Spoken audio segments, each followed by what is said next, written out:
Shocking acts of terrorism, soaring crime rates, and increasing incidences of violence are propounded by film, media, and government reports alike, create strong public sympathy and support for harsh tactics and surveillance techniques, until individuals are monitored to a level more befitting a totalitarian state. Public opinion would once again be manipulated to give the Masons justification for their actions and make their goals easier.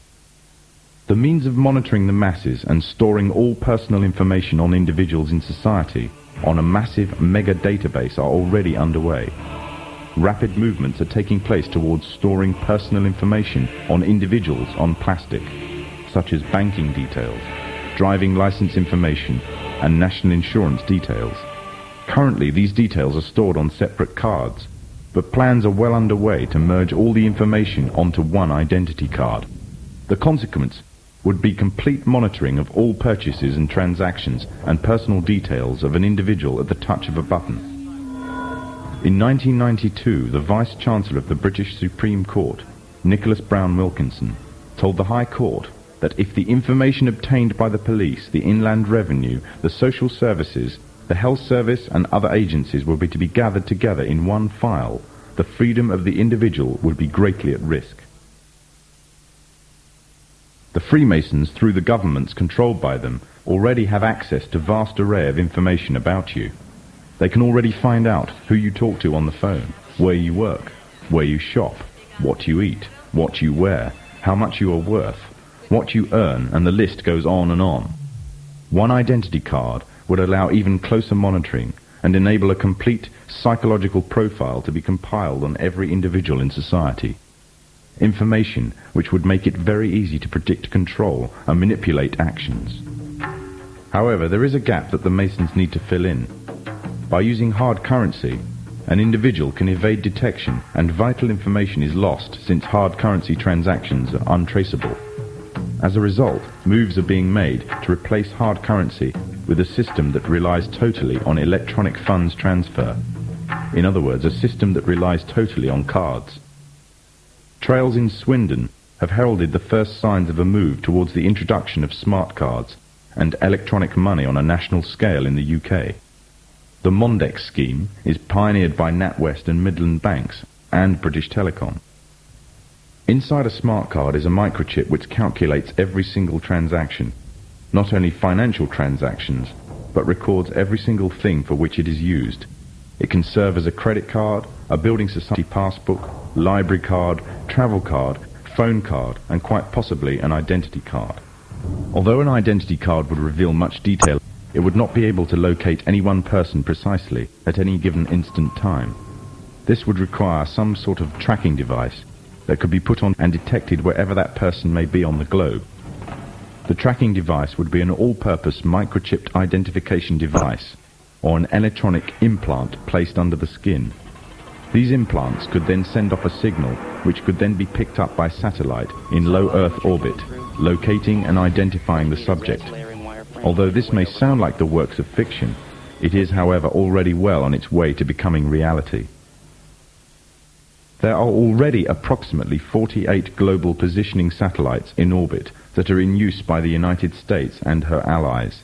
These satellites can act upon incoming signals and pass down accurate information to the source of the signal about its location. At present, the source of the signals are devices that are attached to tanks, battleships, aircraft, or handheld instruments for accurate navigation purposes. The next step would be to introduce the device that creates the source signal on every individual. Currently, one form of device that has been created specifically as a signal source for the satellites is the electronic tag. Already a scheme using such tags on individuals is in operation in the UK. The justification used is that it is necessary to curb the growth in the population of the already overflowing prisons. The tag fits securely around the offender's wrists and can be monitored to see if the offenders are violating curfew regulations. Pilot tagging schemes are already in operation in Greater Manchester, Berkshire and Norfolk, with plans for expansion in other countries in the coming year. The Freemasons' plan for complete global control by one governmental body means that they must pave the way for complete global economic union, complete global legislatory and political union, and complete global military union. On March the 25th, 1957, with the creation of the European Economic Community, the first significant steps in the creation of this global government were taken.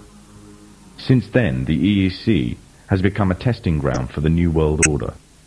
With the basic tenets of freedom of movement between member states already established, goods and people can move relatively freely within this one superstate.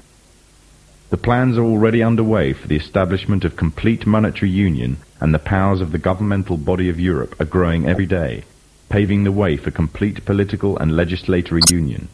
All this will mean that eventually, in the superstate of the European Economic Community, there will be one currency, one economy, and one government.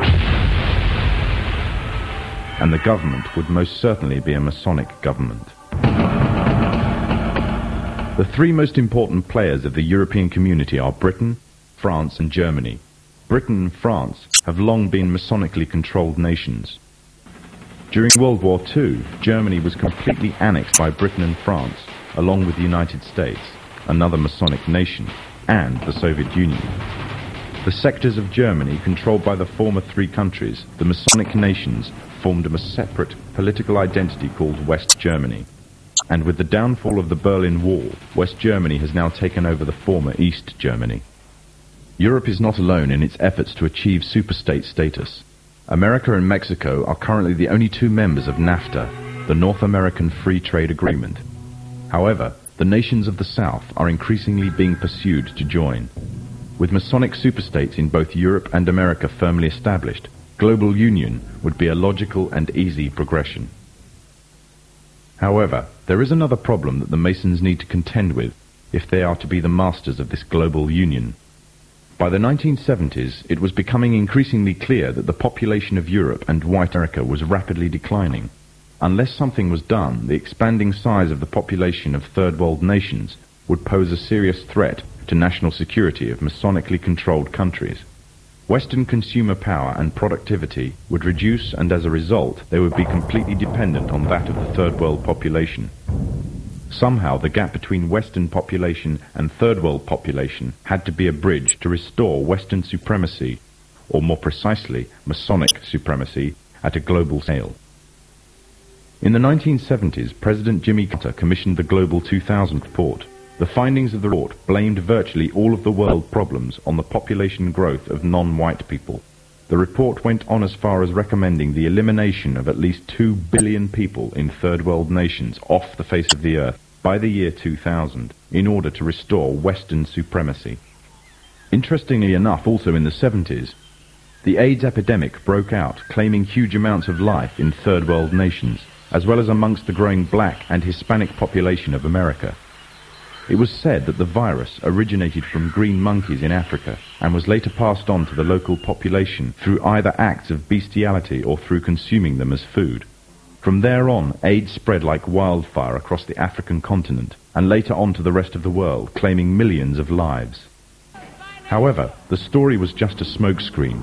On June the 2nd, 1988, the Los Angeles Times published an article refuting the idea that the human AIDS virus originated from green monkeys. It uncovered evidence that the DNA composition of AIDS was totally inconsistent with that of green monkeys. In fact, it could be proven that the AIDS virus could not be found anywhere in nature and could only have ever survived in the human biological system. If the virus did not exist anywhere in nature, the question is raised as to where exactly the virus all of a sudden stemmed from. On July the 4th, 1984, the New Delhi newspaper in India called The Patriot published an article making the first detailed charges of AIDS as being a counter-biological warfare agent. An anonymous American anthropologist was quoted claiming that AIDS was genetically engineered at the U.S. Army's Biological Warfare Laboratory at Fort Detrick near Frederick, Maryland. Then on October the 30th, 1985, the Soviet journal Literaturia Gazeta repeated the charges made by the Indian newspaper, making it an international controversy.